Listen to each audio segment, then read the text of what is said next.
ඊට අවුතේ කොහොම හෙළුවෙන් ගියා පේරස් මීටින් එකට. අයි ඔහෙ මගේ රෙදි ගැලවුවනේ පුතේ.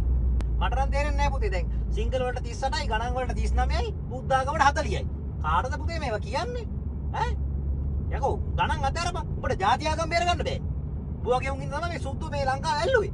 මට නම් තේරෙන්නේ නැහැ පුතේ. මට කොයින් පන්ති යනවා කියලා කොයිද යන්නේ? මෙච්චර අපි දහස් ගණන් විනා කරනවානේ පන්ති දාන්න.